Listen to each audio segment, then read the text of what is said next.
कल एक मैच हुआ और तारीख के सुनहरी हरूफ में ये मैच इसलिए याद नहीं रखा जाएगा कि बहुत चौके लगे, बहुत छक्के लगे, बहुत ज़बरदस्त मैच हुआ, क्राउड भर भर के आ गया। ये याद रखा जाएगा एक बार फिर फील्डिंग के हवाले से। बाय द वे 124 से बढ़ के अब 126 कैचेज हैं। आप बिलीव कर सकते हैं 126 कैचेस इस बार पीएसएल में ड्रॉप हुए हैं, उनमें से 2 से 3 जो है वो कल ड्रॉप हो गए। मतलब अपनी जात में ये एक अलग किस्म का आलमी रिकॉर्ड है जिसको कोई ब्रेक नहीं करना चाहता, जिसको कोई लीग, कोई टूर्नामेंट, कोई टीम, कोई दुनिया में इस रिकॉर्ड को ब्रेक नहीं करना चाहता। हमने शायद प्रॉब्ली क्लब लेवल पर या शायद स्कूल लेवल पर हमने इससे बेटर क्रिकेट देखी हुई है। रमजान टूर्नामेंट में भी लड़के पकड़ लेते हैं कैचेस, ये तो फिर इतना इंटरनेशनल लेवल का है। और it was not only about the catches.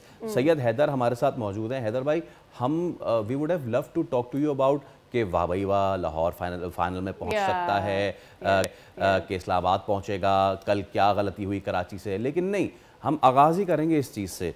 Haider भाई, आप इतने अरसे से क्रिकेट कवर कर रहे हैं, गली मोहल्लों में भी ऐसे कैचेस नहीं छोड़ते जैसे कि ये कैच छोड़ रहे हैं। और नईम बड़ी अच्छी बैटिंग की होगी आपने, आप कैसे इस तरह के कैचेस छोड़ सकते हैं? फिर हारिस रऊफ डॉली कैच, हम इंटरनेशनल दुनिया क्रिकेट को क्या मैसेज दे रहे हैं? पाकिस्तान की फील्डिंग स्टैंडर्ड जिम्बाब्वे से भी नीचे है क्या? देखें, कैचेस जब ड्रॉप होते हैं उसकी एक ही वजह होती है, आप अलर्ट नहीं होते हैं फील्ड में। जब आपका माइंड जो है वो कहीं और होता है, आप फिजिकली तो ग्राउंड में होते हैं लेकिन आप फोकस नहीं कर रहे होते हैं। जब आपकी फील्डिंग पे तवज्जो नहीं होती है तो ये कैचेस ड्रॉप होते हैं। दूसरी बात ये है कि हमारे यहाँ फील्डिंग को तवज्जो नहीं दी जाती, फील्डिंग पर कोई उसकी अहमियत नहीं समझते हमारे यहाँ ये समझते हैं कि बैटिंग आप अच्छी कर लें, बॉलिंग अच्छी कर लें, इट्स इनफ।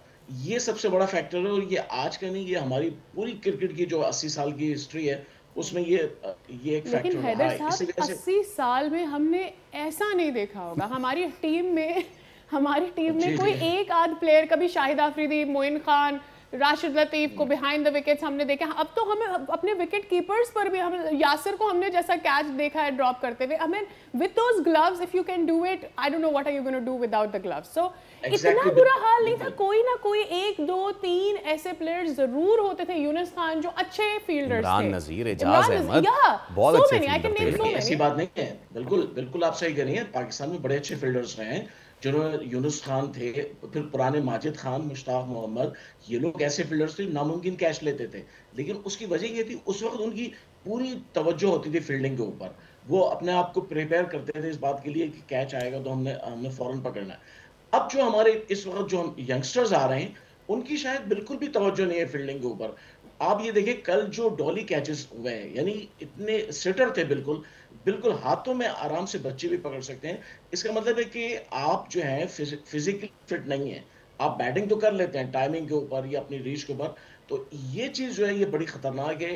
आप जब इंटरनेशनल क्रिकेट में जाते हैं वहां ये चीजें माफ नहीं हो सकती। और जिस तरह की माजरत के साथ बॉलिंग और बैटिंग भी हमारी जानिब से, प्लेयर्स की जानिब से चंद एक को हटा के की जा रही है, आई टेल यू, मुझे ऐसा लगता है there is some brain fog, you know, वो क्लैरिटी नजर नहीं आती। I don't know, are they taking lot of carbs, what are they doing कि उनका माइंड क्लियर नहीं है। कार्ब लेने से ब्रेन फॉग होता है? Yes of course, you did not know that. बिल्कुल सही बात है, क्लैरिटी नहीं है और उनकी तवज्जो नहीं है इसके ऊपर। वो बहुत सारी चीजें सोच रहे हैं कि पैसे कितने मिलेंगे, यहाँ से आगे हमें कौन सी लीग मिलेगी, किस फ्रेंचाइज लीग में जाएंगे, नेशनल टीम में आ जाएंगे। अब मुझे बताइए कि इस फील्डिंग के साथ ये जो कल जो कैचेस ड्रॉप किए हैं जिन लोगों ने, वो उनमें से 4 या 5 लोग नेशनल टीम में खेलेंगे अभी 2 दिन के बाद, और 2 दिन के बाद नेशनल टीम में जब खेलेंगे, क्या उनके अंदर कोई एक नया कोई फिजिकली रिवोल्यूशन आ जाएगा? नहीं, फिर हमें लॉजिक मिलेगी कि ये फिट इसलिए नहीं क्योंकि पीएसएल में थक गए हैं। मतलब पूरी दुनिया में सब क्रिकेट खेल रहे हैं, हमारे प्लेयर्स थकते ज्यादा हैं, उनको क्रैम्प ज्यादा होते हैं। कल हारिस रऊफ को मैंने देखा, जैसे ही उसने विकेट ली उसको हल्का सा क्रैम्प हुआ, वो लेट गया। I know it will be natural, but जब इस तरह की चीजें फौरन होने लगती है ना, ठीक है भाई मैंने विकेट ले ली, मैंने अपना काम कर लिया, अब I have got a cramp, I got a rest. बिल्कुल ऐसे ही, बिल्कुल आप सही कह रही हैं, ये प्रॉब्लम है। और हारिस रऊफ का तो जेन्युइन प्रॉब्लम है, वो तो 4 ओवर से ज्यादा बॉलिंग नहीं करते हैं, वो भी 4 ओवर। किस तरह का जेन्युइन प्रॉब्लम है कि 4 ओवर से ज्यादा एक बॉलर गेंदे नहीं करा सकता? ये इस प्रॉब्लम का नाम है भरम प्रॉब्लम। जी भाई बताएं। बिल्कुल सही कह रहे हैं आप, बिल्कुल अपने जो है डिग्निटी शो करने के लिए कि हम जो है बहुत बड़ी चीज़ है, तो वो 4 ओवर जो है, फिर हमारी क्रिकेट जो है वैसे भी आप देखें कि वो अब T20 रह गई है, यानी हमारे जो वनडे होने थे 3 वनडे उनको खत्म करके सिर्फ T20 कर दिया, फिर आगे भी T20, यानी अब T20 के ऊपर जब डिपेंड करेंगे तो आपको बता रहा हूँ कि ये चीजें और फिर हम T20 में भी अच्छा नहीं कर रहे, that is one of the things. अच्छा, जाते जाते इस्लामाबाद वर्सेस लाहौर मैच है, pick your team and what is your short analysis. देखिए, आप देखें लाहौर आ गई विनिंग ट्रैक पे, इस्लामाबाद भी विनिंग, वो हार के एक मैच हार कर आ रही है, जबकि लाहौर जो एक मैच जीत कर जा रही है। और लाहौर की सबसे बड़ी बात ये है कि कल जो लाहौर के अब्दुल्ला शफीक जो है ना वो फॉर्म में आ गए। अब इसका मतलब है उनके पास बैटिंग प्लस हो गई है। पहले फखर जमान की वजह से, अब अब्दुल्ला शफीक भी अपनी फॉर्म में आ गए। फिर उसके बाद कल उन्होंने जिस तरह मैच जीता है कराची से, लगता नहीं था कि वो कर पाएंगे, लेकिन कराची को बिल्कुल आउट क्लास किया है। तो ये बड़ा इंटरेस्टिंग मैच होगा इस्लामाबाद और लाहौर का। अब कोई नहीं कह सकता कि इस्लामाबाद की टीम जो है ज्यादा अच्छी है, मुझे ऐसा लगता है दोनों 50 या 100। ओके, कांटे का मुकाबला है, कांटे का। Thank you so much Haider sahab, हमारे साथ मौजूद थे। और आज तो ये एक मैच जरा हम भी कर लेते हैं सादिया। मैं क्या मैं पाकिस्तान टीम में जा सकता हूँ, हाँ या ना? बिल्कुल, हर लिहाज से। तो जब मुझे कैच कराएं, मैं देखता हूँ कैच कराएं। और ये नहीं किया, नहीं जा सकते, हमें ब्रेक लेना पड़ेगा। मीनवाइल मैंने कैच छोड़ा है इसलिए मैं जा सकता हूँ, आप भी ब्रेक पे चले जाएं। सब्सक्राइब करें और बेल दबाएं ताकि कोई खबर रह न जाए।